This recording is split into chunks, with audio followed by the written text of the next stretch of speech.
The Tamron 28-75 or the Zeiss 55. This is not a question about quality. This is that age-old question about prime versus zoom. Let's talk. Let me know if you're down. Fuck me, girl. Fuck me, girl. Fuck me, girl. Ooh, What is the deal, beautiful people? My name is Ramon. Welcome to Lifestyles Defined, and on this channel we talk about photography all day, every day. This particular video is an AMA, and if you're new here, you're not sure how this works, you ask your question in the comment section down below and we answer it in upcoming videos. Today's question from Nima. I'm an amateur photographer and I'm planning on buying the A7 III as my new camera for both photography and videography. Wow, that's a hell of a first camera.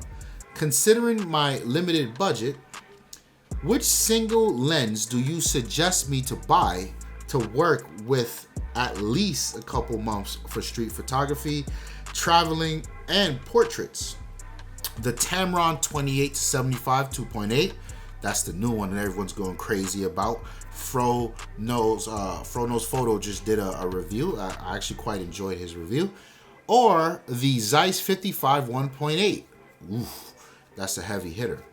My main reason to buy the Zeiss first is the quality, aperture, and how it may help me become a more creative photographer. But on the other hand, the versatility of the 28-75 can be more helpful in travel photography. I would like to hear your advice on this. Well, Nima, I think you're in a good place. I think you understand what you need here. I say that because that little paragraph at the end where you give a pro for why you might want the Zeiss, and then you give a pro for why you might need the zoom lens. For me, ultimately, I think you should go with the zoom lens. The 28-75 f2, like I said, Fro did a review and he seems to like it. He seems to think it's sharp, it's adequate. I think the only thing he said that was kind of wrong about it, that could be a knock against it, was there's some vignetting. But I mean, that is what it is, especially at that price that you pay. Ultimately, if you're gonna throw video in the mix, to me, there's no getting around it that you need the versatility of a zoom lens. Sure, I could tell you not go get a bunch of primes, but take it from someone like myself. I gotta scratch every day. At least 3 or 4 times a week, I find myself on Craigslist looking for lenses. I don't know why. And when you shoot primes, this becomes a thing. So let's say you go out and you buy that Zeiss 55. No one here is arguing that quality. That's an amazing lens. That's probably tip of the top. You're gonna get some amazing pictures from that. But what's gonna happen is that focal length, sure, you know, there's the artsy answer. It's gonna make you more creative, and you're gonna have to zoom with your feet, and you're gonna have to, you know, worry about the one focal length. When you use your camera, you only see this one thing, so you're not distracted by zooming, and there's all of that.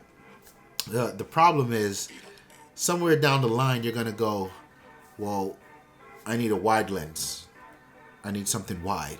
And now here you go looking for a wide angle prime. And then somewhere down the line, you're gonna go, I want my portraits to be more portrait. I want more compression. I want more bokeh.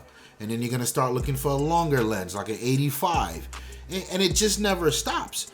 Where when you get this zoom, this 28-75, you get a range that covers most of that. For sure, that 55 is in that range. And then on the wider end, you get 28, so you can get some landscape stuff. And then on the top of the 75, that's long enough of a focal length where you get really good compression and really pleasing compression. So I think not only for videography do you need that versatility of the zoom, but I think in just your portrait and your street and travel stuff, that versatility of that zoom cannot be beat. Versus going the route of that 155 and then not being able to capture the moment that you need to capture on your trip because you're stuck with this one focal length. So that would be my advice. Of course, you know, you've been here, you're new to the channel. I've never seen a question before. Welcome. This is a community, the LD Familia. I want you guys to jump in the comment section down below and offer up some different opinions. Do you agree with me? If not, give a different perspective that we can help out Nima here. Thank you so much for your question. Like the video if you like it. Don't forget to subscribe to the channel. We got plenty more coming. I'm out of here. Peace. Well, I guess, and the reason we started Lifestyles Defined is because if we weren't on camera arguing about these things, the technologies, the phones, the iPhones, the Androids, the cameras, the games, we'd be on the phone arguing about it. We'd be in each other's houses arguing about it. So why not just put it in front of a camera for everyone to enjoy it the way we do? That's what Lifestyles Defined is all about. We just